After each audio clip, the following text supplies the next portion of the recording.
Hello', মই আজি বনাবলৈ লৈছোঁ দাইলৰ বৰা। এয়া দাইল মই 15-20 মিনিটমান সময় তিয়াই ৰাখিছিলোঁ আৰু লগতে লৈছোঁ পিঁয়াজ, নহৰু কেইফুটামান, জলকীয়া আৰু নৰসিংহ পাত, পদিনা পাত লৈছোঁ। এই সকলোবিলাক মই এতিয়া মিক্সিত পিচি ল'ম।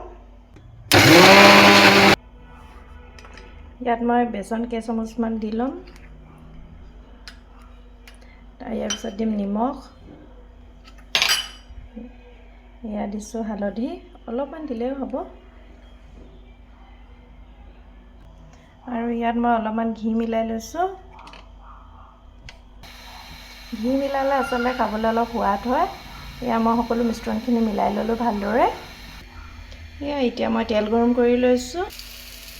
এয়া এতিয়া মই দাইলৰ বৰাকেইটা দিছোঁ কেৰাহীত।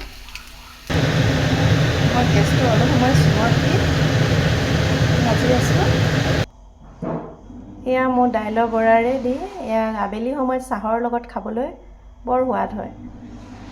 বাই।